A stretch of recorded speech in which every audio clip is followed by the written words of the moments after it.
С выпуском, как обычно, самых актуальных новостей Великобритании на среду, 29 сентября. Источники в топливной отрасли теперь говорят, что перебои могут продолжаться неделями, даже если панические закупки утихнут, из-за времени, которое, как ожидается, потребуется для пополнения запасов на заправочных станциях.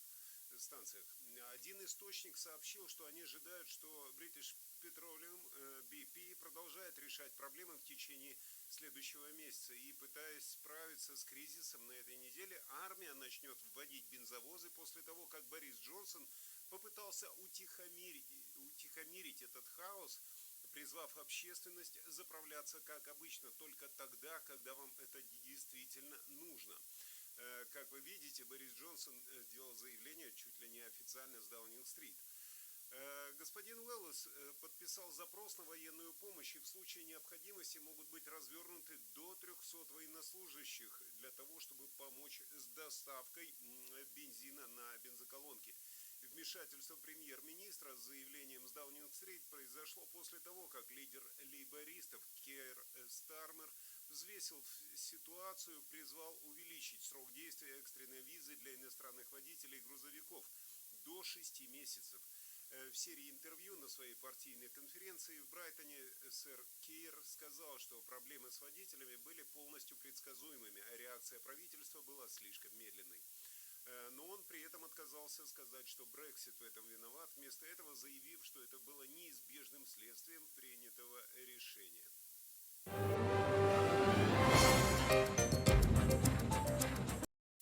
Бензиновый кризис в Великобритании может привести к увеличению числа случаев заболевания ковидом, если пассажиры вернутся в автобусы и поезда. Об этом заявили вчера эксперты на фоне опасений, что страна находится на пороге четвертой волны. Видите, как просто при помощи бензина поднять заболеваемость ковидом. Тысячи автомобилей по всей стране уже стоят без бензина из-за этой паники покупателей, что и может привести к внезапному спросу на общественный транспорт. Профессор Хантер сказал газете Mail Online, переход на общественный транспорт, безусловно, может увеличить передачу вируса. И если большинство людей при этом не носят маски для лица, это усугубит передачу. Сейдж ранее предупреждали, что если уровень населения пригородных поездов внезапно вернется к уровню, который предшествовал пандемии, это может спровоцировать новую волну заболеваний. Ну вот именно таким образом все и происходит. Если вы внимательно следите за новостями, постоянно их смотрите, вы видите, как нас потихонечку, но подталкивают к новому локдауну или как минимум к новым ограничениям.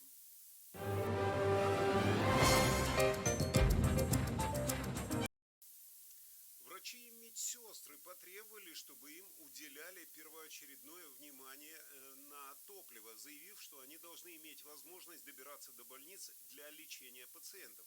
Нормирование бензозаправочных станций и заправочных станций только для аварийных работников – это вероятные следующие шаги в условиях кризиса. Об этом говорится в правительственных документах. Представьте себе, теперь только ключевые работники смогут заправляться, например, да, потому что согласно плану правительства на случай чрезвычайной ситуации, вы видите на фотографии, ключевым работникам может быть предоставлен приоритетный доступ к ряду заправочных станций. Этот план включает в себя ограничение количества топлива, которое водители могут купить, и предоставление критически важным работникам приоритетного доступа к насосам. Другой вариант – схема обозначений заправочной станции может предусматривать приоритетный доступ аварийно-спасательным автомобилям. Это было сделано правительством еще Тони Блэра во время топливного кризиса 2000 года. Представьте себе, как все просто. Опять же, на фоне вот этой паники с бензином закрыть заправки и открыть их только для работников там полиции или скорой помощи.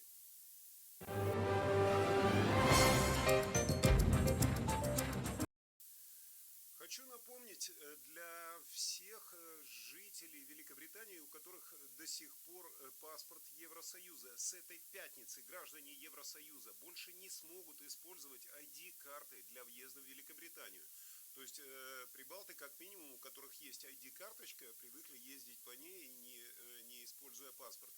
Вот ничего подобного. С 1 числа в Великобританию можно будет въехать только по паспорту. Но при всем при этом, если гражданин ЕС жил в Великобритании до 31 декабря 2020 года, то есть до этого времени уже проживал в Великобритании, и при этом зарегистрировался как постоянный или временный резидент, ID-карту можно будет еще использовать для въезда в страну как минимум до конца 2025 года. Я бы не рекомендовал рисковать, потому что пограничники толком сами не разбираются, и опять же придется доказывать, что вы здесь жили до этого времени и так далее. В любом случае, дополнительную информацию о въезде в Великобританию можно получить на сайте Министерства иностранных дел или gov.uk.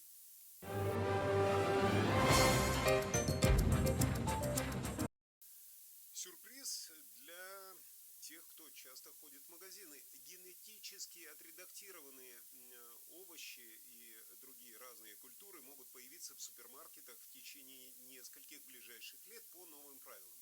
Консультации с общественностью выявили подавляющее сопротивление Frankenfoods, так называемый, от слова Франкенштейн, со стороны частных лиц и предприятий. Но, ссылаясь на поддержку академических институтов и государственных органов, правительство все равно рассматривает возможности изменения законодательства в пользу этой технологии. Это означает, что если в растения вносятся генетические изменения, которые также могут произойти в природе, оно больше не будет классифицироваться как генетически модифицированное, то есть ГМО, как мы привыкли их называть. Англия уже собирается испытать генно отредактированную пшеницу, содержащую менее канцерогенный акриламид. Неясно, будут ли продукты, подвергнутые редактированию генов, маркироваться как таковые, то есть будет ли там какая-нибудь надпись, что это ГМО. В Великобритании это еще неизвестно, и новые правила принимаются как заявление о намерениях до возможного ослабления законодательства о ГМО-продуктах.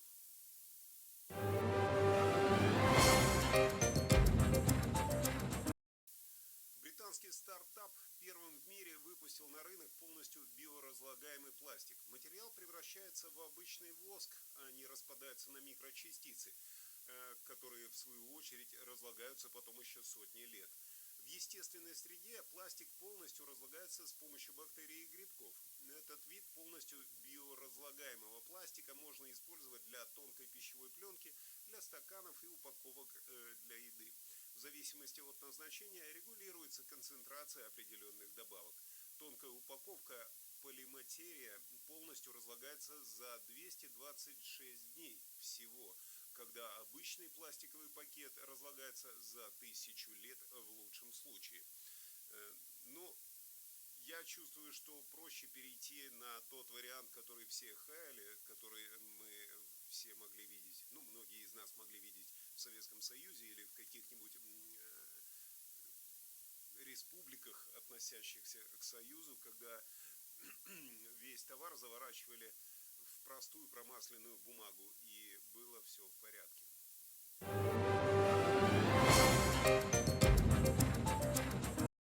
Да, кстати, про ковид. Давно мы что-то про ковид не говорили, кроме того, что возможен всплеск в транспорте.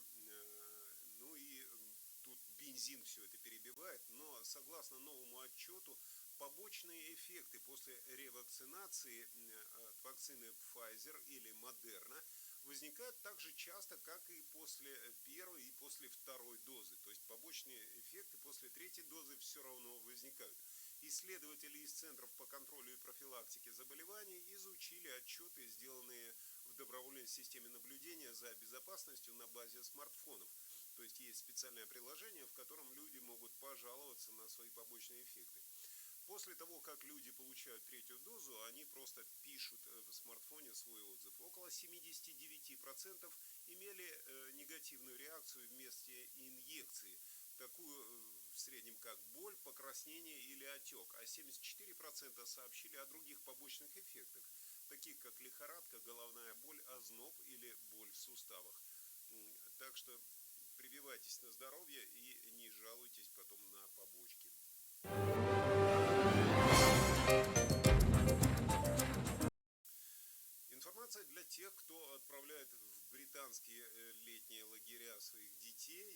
всегда проверяйте, кто, кроме вашего ребенка, попадает в этот лагерь, потому что известная достаточно подкастерша, да, Беттани Франкель обвинила детский лагерь для девочек в Хэмптоне после того, как оказалось, что девочки 9 и 10 лет впервые увидели мужские гениталии. Потому что человеку с пенисом, который идентифицирует себя как девочку, разрешили спать вместе с ними в одной комнате. Она сказала в своем подкасте: летний лагерь сошел с ума этим летом. Либо это была пандемия, либо все были слишком политкорректны, либо это был самый сумасшедший год в истории этого лагеря, сказала она 23 сентября, выпустив подкаста Just Be. Это лагерь для девочек, и ребенок с пенисом, который идентифицирует себя как девочку, отправился в этот же лагерь. И девочки увидели мужскую анатомию. Но, как оказалось, это был как бы идентифицирующий себя как женщина ребенок. Основательница Skinny Girl сказала, что слышала о том, что ребенок, о котором идет речь, также целовался со множеством разных девочек в лагере. Это интересный разговор о девушке. Женская анатомия находится в койке с мужской анатомией или наоборот, добавила она в своем подкасте. На этот подкаст обиделось очень много трансгендеров, защитников ЛГБТ и так далее. Обвинили ее, соответственно, во всех смертных грехах. Фотография, которую я нашел по этому случаю, абсолютно не относится к делу. Там тоже ребенок, судя по всему, мальчик, или трансгендером он себя считает, или еще как-то, или просто накрасился. Но просто фотография должна была подчеркнуть несуразность этой ситуации. Детский женский лагерь, то есть там, где собираются только девочки, и туда попадает мальчик, который всем говорит, что он девочка. Да, я надеюсь, что в наших лагерях, которыми занимаются наши, такого не будет, и у нас все в порядке. Как-нибудь специально возьму интервью с организатором такого лагеря, чтобы разъяснить такую ситуацию.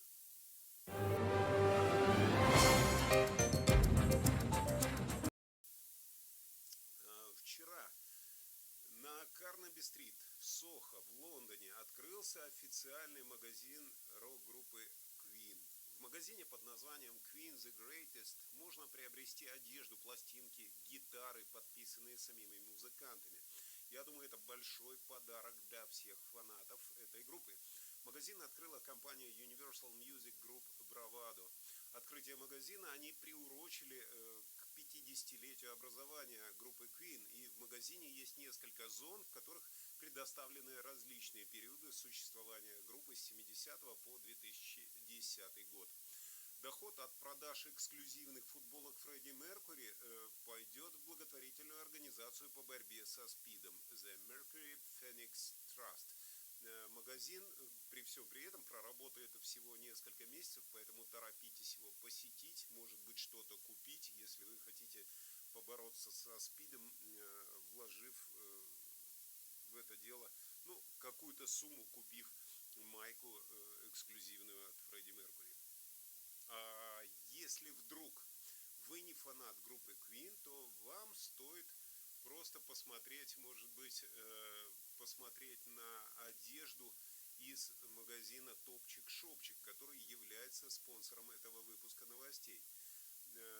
Вы уже знаете, что в этом магазине предоставлена эксклюзивная одежда, которую закупают московские бутики. Также она уходит в Италию, в несколько магазинов. Ну и, соответственно, магазин появился в Лондоне. В Лондоне его можно найти, примерочную комнату можно найти около станции Хенлот. Это по красной ветке метро. Вы можете, соответственно, созвониться с ними по телефонам, которые здесь указаны, посмотреть на их инстаграм, который будет указан в описании ролика. Но его найти очень просто. Это instagram/топчик-шопчик. Одежда интересная, ее выбор небольшой, но он есть. Поэтому добро пожаловать.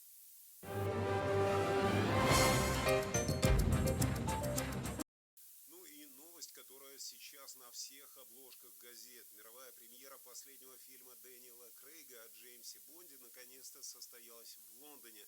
на 18 месяцев позже запланированного срока, поскольку он был отложен из-за пандемии.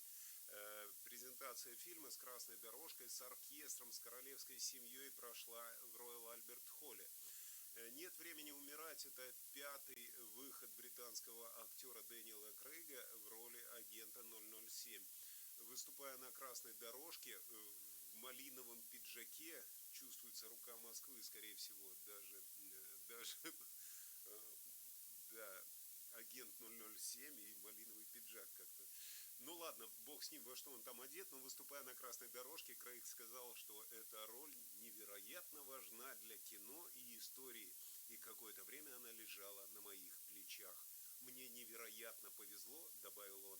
Ну, любому человеку повезло бы, если бы он сыграл роль Джеймса Бонда, это я тоже уверен.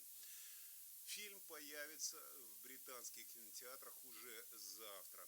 Что необычно для королевской премьеры, то есть куда приходит королевская семья, так это то, что два разных поколения членов королевской семьи вышли на прощание с Крейгом в роли Бонда. То есть это последний раз, когда Дэниел Крейг играл Джеймса Бонда. К герцогу и герцогине Кембриджским в королевском Альберт-Холле присоединились принц Уэльский и герцогиня Корнуолл. Как вы видите на фотографии, выглядели они все весьма нарядно, красиво для премьеры такого фильма. По данным сетей Odeon и Cineworld, предварительная продажа билетов в Великобритании была на уровне невиданным с момента закрытия кинотеатров в начале пандемии.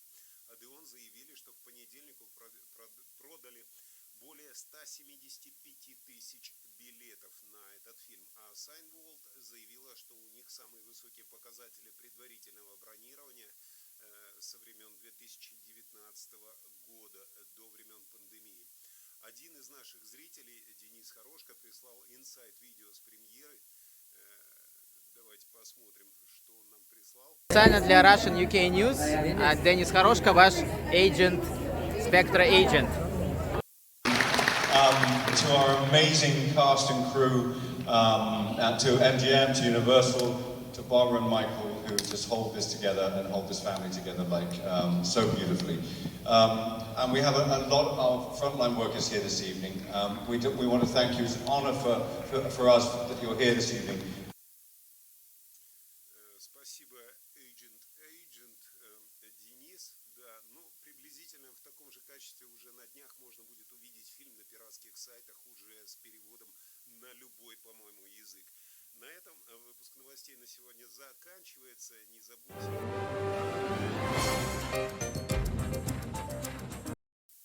Вот так вот. Не забудьте, естественно, поставить лайк, подписаться на канал, передавать приветы в комментариях, ну и так далее. Желаю вам хорошего настроения в этот солнечный, я надеюсь,